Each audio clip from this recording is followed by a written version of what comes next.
That's a scathing thing to say. Like, yeah, that $200,000, like you could cut it down to like 25% if you just knew what you were doing. I don't say that rudely, but it's like, it's crazy to me because my point in saying that is that if you know what you're doing and you understand, like, here's how I create a great video, here's how I create a great opt-in, here's how I create great retargeting, here's how I nurture people.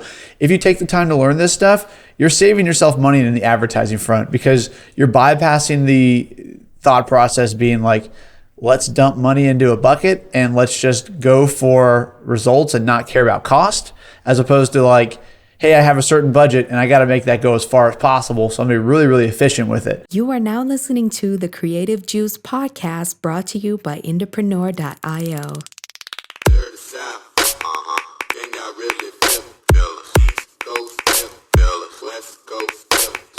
What's up, Indies? Welcome back to the Creative Juice podcast. I'm your co-host, Jack McCarthy, and this is episode 207. I'm here with my co-host, Ed Isola. Ed, what's up, dude? You're getting ready for tour, right? I am getting ready for tour. In fact, this is not related to that, but anybody that's watching the video of this, I just threw up the finger signs 207. So you've got that on video. But yes, we're getting ready for tour, and it's going to be a good one, I think. We have a bunch of sold out dates coming up, so I'm super excited for it. Yeah, man, that's exciting, and I hope that the rest of the dates sell out. We'll have to do a recap on the tour when you guys are back and just hear more about what touring, we've done a couple episodes now on what touring in like this new kind of COVID, post-COVID, whatever you want to call it, landscape has looked like. Obviously, we talked with Andy a few months back now about his experience selling out his band's tour. We'll link to that in the show notes in case you guys haven't heard it. It was a dope conversation that we had with one of our marketing strategist at IndieX, Andy Hunter Jimenez. We had a really great conversation about his band and their marketing and their tour. But yeah, I'm curious to hear how it's going to go for you guys. So exciting times. And I'm going to get to meet you or see you in person. It's been 3 years almost since we've been in the same room together. Yeah, dude, that's going to be crazy. Back-to-back days in DC. That'll be fun. It's going to be a party. Heck yeah, we'll hit Ale House up. No one will survive the onslaught of us combining forces in the same vicinity. It's game over. We'll have to take over the Instagram story for the day. Yeah, that's a great idea. We totally should. Well, there you go. Something to be excited about in the coming weeks here. But I'm super pumped to chat in this episode about something that we covered over the last few weeks. Just to give a little bit of context, over the last couple weeks at Entrepreneur, we've been running a small workshop series with a small group of indies that we called 2022 the Year of the Indie. And it was a series of workshops that went on with our whole team doing a bunch of different sessions on topics that they were interested in and kind of the resident experts in. And Ed and I got to do a presentation on the state of paid advertising for artists in 2022 and beyond. And we covered some really cool stuff and kind of wanted to kick around one of the big points that we talked about during that session on this episode here.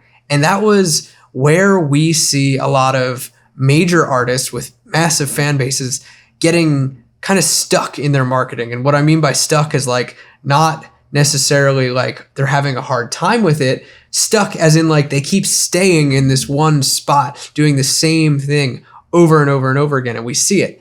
And the way that we came about actually finding that out. Yeah, I'm really excited to talk about this today because I feel like a lot of times we mention like, hey, one of the huge advantages that independent musicians have is their control over their marketing and their ability to be super creative about it. And I'm sure if you listen to this, you've heard us mention that dozens of times before, but I'm really excited to dive in today because it's like, here's actual examples of things that, one, these big artists aren't doing correctly that you can capitalize on. And I guess there's no two. Really, there's just that one point that we're covering. But it's that one point with a bunch of sub points. I think that's really important. Yeah, I'm going to just unwrap this real quick and say like the way that we came about thinking about some of this and how some of these points started coming to mind was last year we had the opportunity to do an ad account audit for a major record label. And we were auditing this ad account to see what was going on inside of it, kind of where the areas of opportunity were, what was going on, where there were glaring issues. And it was a big ad account with millions of dollars in spend on it and a lot of artists under it, which is kind of a questionable topic in and of itself that we're not going to touch on right now. But one of the big things that we identified in doing this, and most of the artists that were being advertised are under this ad account were household names. I mean, I don't know. What do you think, Ed? I would say that a lot of these bands and artists were household names. Absolutely, like A-list musicians. You probably would recognize all of them. Yeah, household names, instantly recognizable. And what comes with that, and where I kind of wanted to jump off here, is these are all artists that have very, very large audiences, big fan bases. And what was interesting to us is that despite that, where these artists were kind of stuck in the mud on their marketing or like cemented in, it was like they were kind of put in a box of like, okay, we're going to run these ads for you and we're going to spend lots of money, but we're only going to really do one thing. We're going to stay in top of funnel, pretty much stay inside of introduction and maybe even a little bit of education stage of the buddy system. If you're talking about the customer journey, that's really where they were hanging out. It was mostly like video views campaigns to music videos, or more often short, like 15-second clips, vertical videos, stories, and the like, and driving people to DSPs, whether that was Spotify or Apple Music or what have you. And that was it. That was really where they were stuck. And this was an interesting kind of glaring point for me. And I'm not saying that this is an issue that every major artist has or every artist with a massive following has, but there was a lot going on and a lot of artists being advertised for in this ad account. And again, I'm not trying to paint with broad strokes here and say that every label marketing team is bad or anything like that. Not the point. And it wasn't even the point to shame anybody here. It's just to say there's a lot of opportunity that's being left on the table when you're just staying in top of funnel when you don't need to. There's already a massive audience. So it is a waste of money to some extent to be doing this instead of trying to move people through the stages of being a fan. All of these artists already have a massive market share, but they're not doing anything to take that attention that they've already cultivated and go to the next place. They're not doing that in their advertising. And that was pretty interesting and somewhat alarming. Yeah, I mean, it's crazy. Like you said, these people that are like A-list celebs and musicians, they don't need top of funnel. And if they came to IndieX, that is the last place that we would tell them to spend their money. But again, here it goes. Like, here's the advantage that independent musicians have is that you guys understand and or are learning how to market yourself and how to actually run a successful funnel. Like, that is super, super valuable to the point where indies that have a couple years of experience probably can do a better job running these campaigns than, like, you know, Jack said, 80% of these big label marketing teams. And that's not necessarily to say like that the indies that know how to do this would be doing anything special, but it's just like if you understand a funnel, you understand that like, hey, if this artist has tons of top of funnel awareness, why do I need to spend more money there? And it's just a huge disconnect that I don't know. It's crazy to look at it and be like, one, they're spending in the wrong place, and two, like the actual way they're running the ads are inefficient. Because I think I mentioned this a couple weeks ago. Someone was talking to me like, hey, for this campaign, you know, it would be ideal to spend $200,000. But then the perspective was kind of like, okay, well, what are your benchmarks? What are your CPM? And that $200,000 budget was based off of CPMs and cost per views that were 3 to 4 times higher than what we typically will find acceptable at IndieX or as an indie musician. And so it's like, okay, well, so your $200,000 budget really equates more like $50K if you know what you're doing. And that's the advantage. That's a scathing thing to say. Like, yeah, that $200,000, like you could cut it down to like 25% if you just knew what you were doing. I don't say that rudely, but it's like, it's crazy to me because my point in saying that is that if you know what you're doing and you understand, like, here's how I create a great video, here's how I create a great opt-in, here's how I create great retargeting, here's how I nurture people.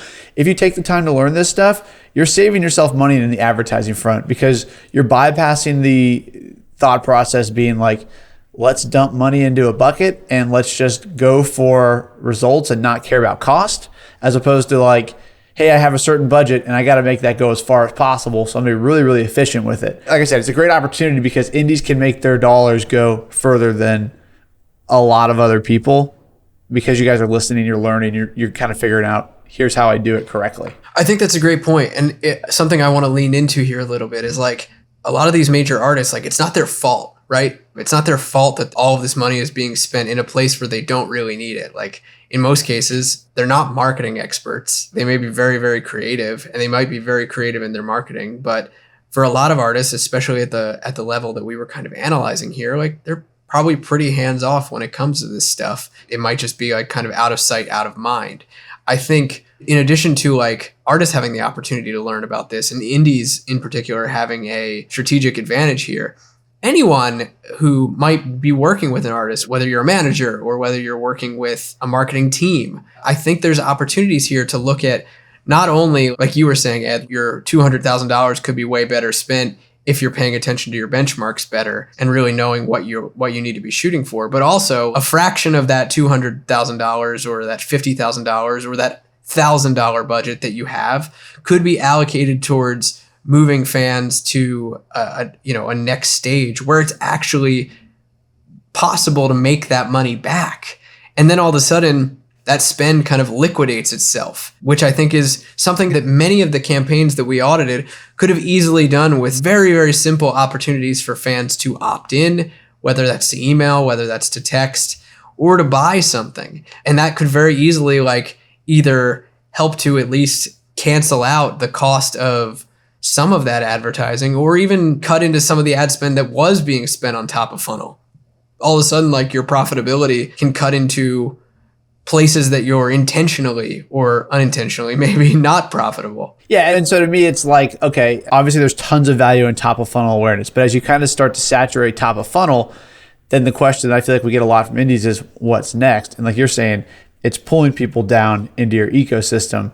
And again, this is your benefit and your advantage is that you understand that that is the next step. You're not going to have 20 million people having eyes on you and not make them a cool opt-in offer as a part of this community. Like you just won't do it. It's wild because I was talking to, I don't want this to turn into a bashing of people, you know? Me neither. Not the intention. No, yeah. So I wanted to clarify that. The intention is really not to bash people, and more it's to just point out like, hey, here's easy things that you guys are and can be doing that other people just aren't doing.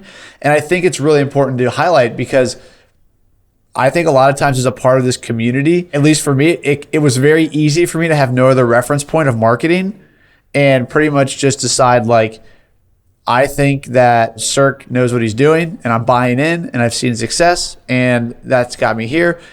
So I did not realize until recently what other people are not doing, if that makes sense. So I think it's really good to kind of highlight this stuff. And so what I was going to say was that I was talking to somebody that works in like big marketing for a bigger label, and they were saying like, hey, do you guys do anything in terms of segmenting your email list and tagging by cities? Like, I think that could be really valuable for shows.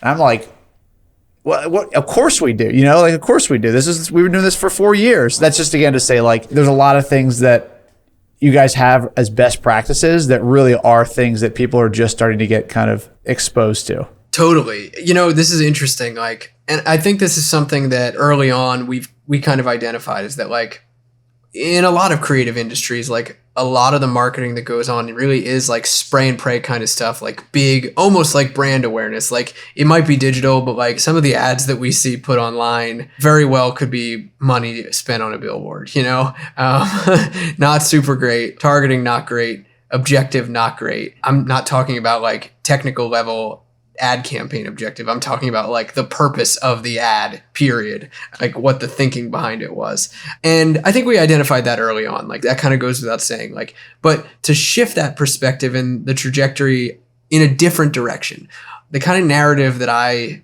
like to think about, and this applies to artists of any shape and size, but especially when talking about some of these larger artists and like what I think indies can learn, and I think what music marketers in general can learn is like, there's kind of like 3 things that you're trying to do when it comes to music marketing. If you really boil it down, like we could boil down the buddy system to like 3 chain links. You can think about you're creating attention at the top of the funnel, right?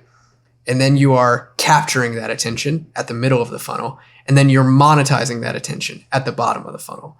That's really it.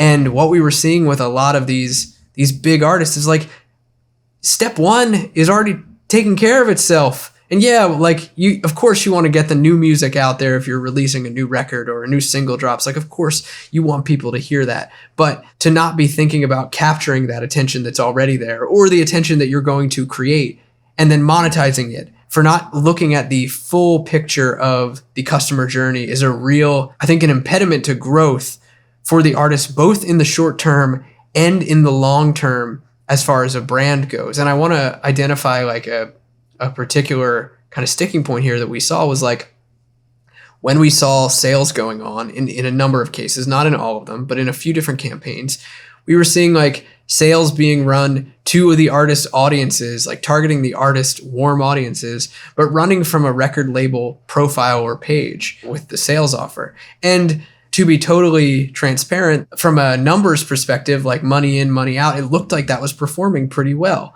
However, my sticking point with it was how much better would it have been performing if it was coming from the band or the artist?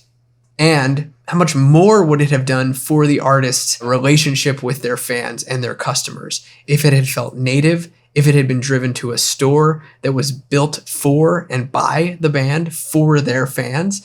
And what was the post-purchase experience like if it was just coming from like a generic organizational page or store as opposed to something that was really dedicated and spot on to the brand? What does that do for the customer journey? What does that do for customer lifetime value? These are all things that I think need to be taken into account. And if we can just shift the narrative just like a little bit to think about these kind of things, then like, I think we've done a good job, you know? That was a big point for me as we were going through our session at Year of the Indie workshop that kept kind of ringing around in my head. Yeah, absolutely. I mean, it's like you want things to be personal. And I know things is not a great word. So to describe it more, it's like you want your ad creative to be personal. You want your copy to be personal. You want the URLs to be personal. Like nobody likes, okay, people may not mind it, but they don't like and they're not enthused about some generic label URL selling them a product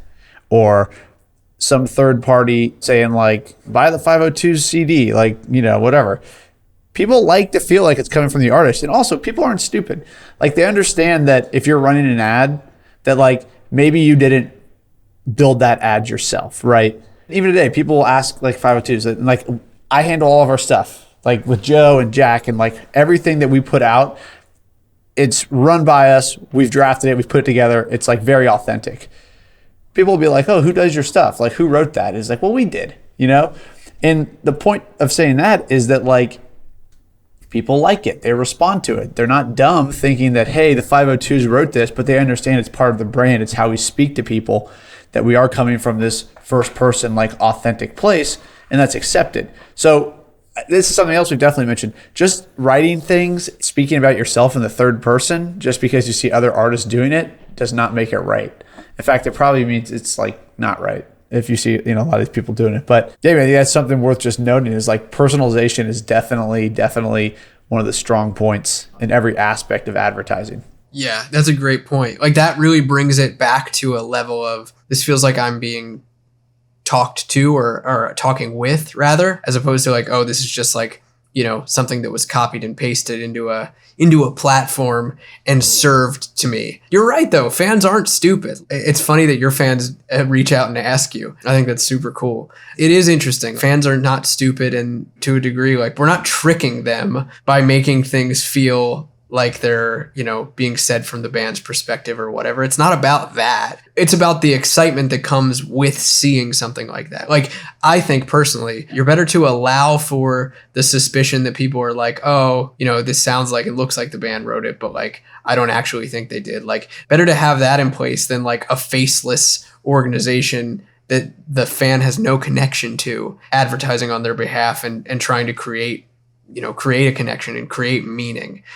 We talked about this plenty on last week's episode where we were talking about offers, is like when it comes to any kind of marketing that you're doing, whether it's sales or whether it's trying to build your list or whether it's just trying to get your music out there, like the core thing that you're trying to do is to endear people to you through the value that you give them. And it's really hard to do that if you're not the one doing it or saying it, or if it's not coming from at the very least, like a brand asset that you own. Yeah. You know what's always funny to me is artists that say like, is it weird if I'm speaking as if it's me talking? Like, shouldn't I be referring to myself as this artist has released this thing? And it's like, what? Like, no, you just said it. You're not tricking people. Like, you're not trying to trick people. I think that when you commit to your brand and it's becomes this thing where you're like, hey, this all ties into the bigger picture of how indies operate too. It's like you're operating as a person, you're operating as individuals and bands that are able to connect directly.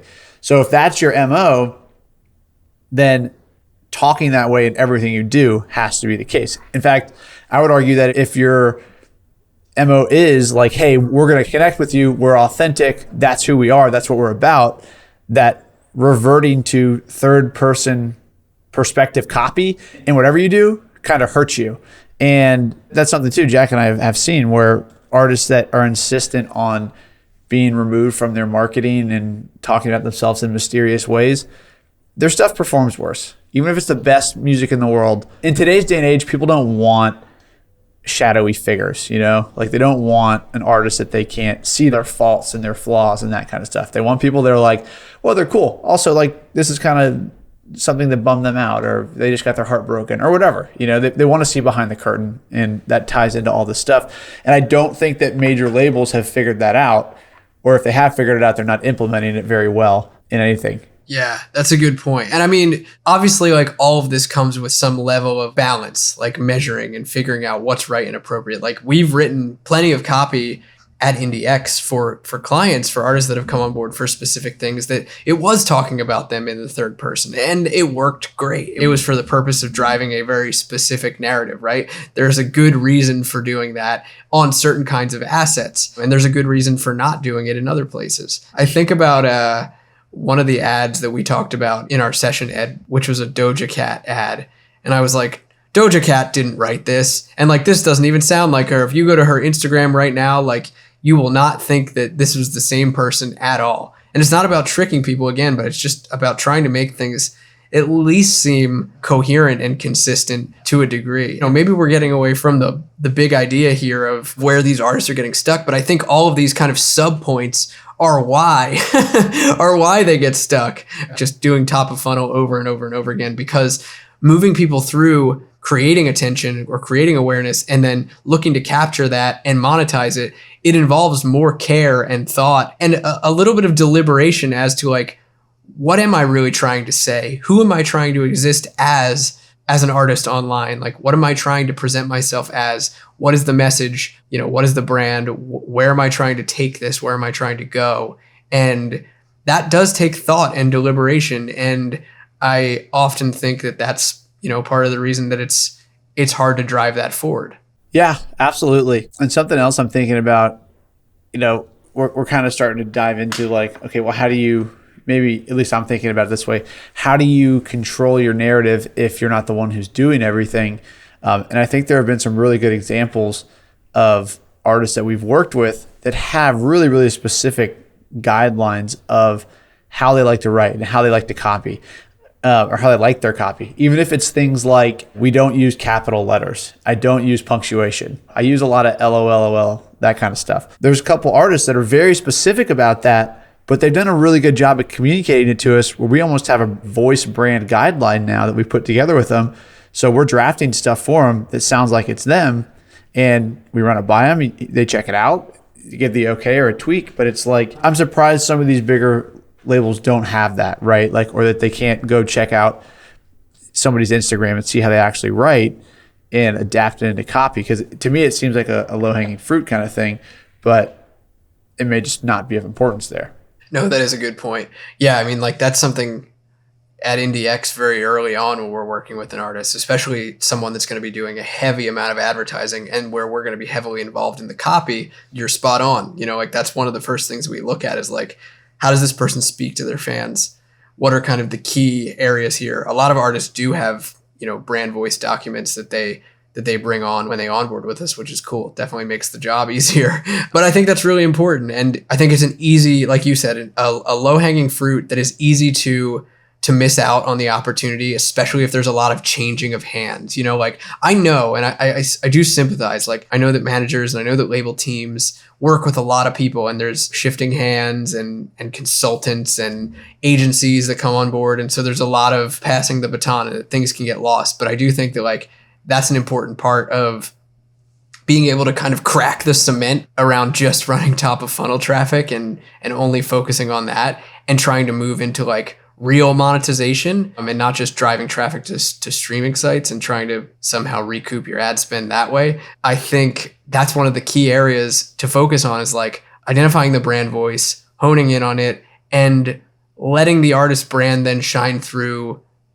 the rest of the customer journey and tapping into that in your advertising and in your marketing. If you can do that, like that's a great point. It's a big area of opportunity, but it's easy to miss. But I want to touch back on something that you said, Ed, because like I think kind of to tie things up here, I think this is why indies can thrive because there's so much happen. Like you can go and create awareness for yourself, right? And if you want to learn about doing that and you haven't dived into it, we've got tons of trainings inside Indie Pro, and we'll link to Indie Pro in the show notes. But you think about things like our advertising strategies inside of the Fan Finder method, or how to turn listeners into real fans, or the Spotify Field Guide. A lot of these things that you can use to drive people into the introduction stage and the education stage of the buddy system. You can do all of that, but where you can really do a lot of damage is once that's done, look at your marketing from a full perspective of where a fan could go with you and start digging into that, because that's what's left on the table right now with so many big artists. Yeah. And I feel like to wrap it up with kind of flowing off of that, I feel like oftentimes when you start, awareness is the hardest part. But like Jack said, I think that the awareness portion has really kind of been, for better or worse, sorted out. I think there's a lot of trainings in Indepreneur and Indie Pro. They really point you in the right directions. And we're refreshing it even more to build on that. So to me, the awareness stuff is like, well, that's easy. That's easy shooting now, right? And what's harder, like you said, is getting people to the next step, getting people to join your list or monetize them.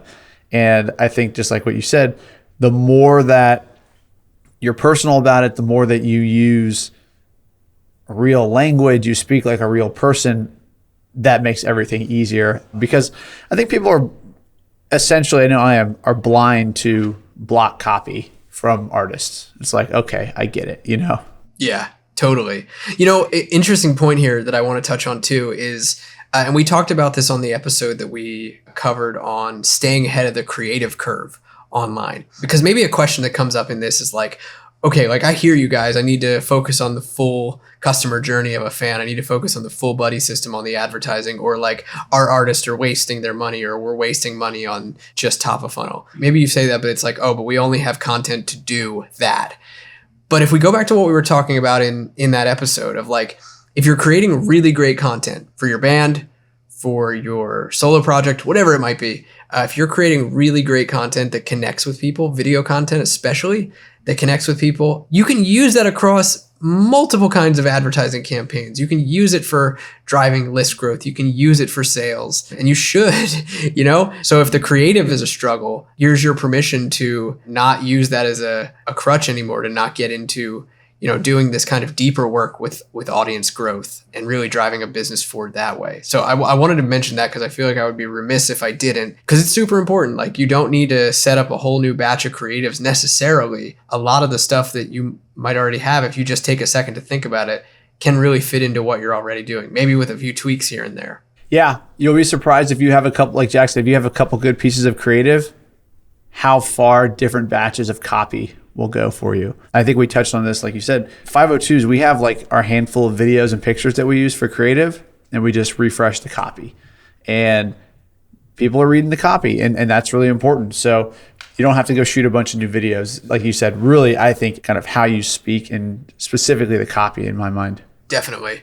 Well, I hope that for anybody who might work with an artist that has, or is an artist that has a large fan base and is doing advertising right now, I hope that this gives you some ideas to dive into to kind of make more out of that budget, make solid use of it, recoup some of it through some sales, do it in a way that's cool. But this was just an interesting kind of learning point for us. It was a real privilege to be able to get into the nitty gritty of an ad account with with tons and tons of spend on it with a lot of different artists for this label and see what was kind of going on inside of it and some of the areas of opportunity. And we thought it would be cool just to share because we got to share it internally and, figured it would be cool to share with y'all and give you a little bit of our insights and thoughts on where that's going. So I hope you guys dug it. Think about the full buddy system. Think about the full customer journey of your fans and apply that to your advertising, because in a landscape where paid traffic is going to be changing and privacy is going to be impacting things more and more, the more that you can focus on that full perspective, those 3 chains of the buddy system, and certainly each and every stage of the buddy system, the better. So get into it. This was so much fun. I'm thinking back to when we actually did that audit, Ed, and looking at this episode now and being like, wow, it was really cool to have it come full circle from that, and those initial meetings that you and I had. Yeah, absolutely. And to present everything in a cohesive way. Yeah, for sure. Well, thanks so much for hanging, Indies. We'll catch you next time on Creative Juice. We'll see you out there. Go get it. Peace.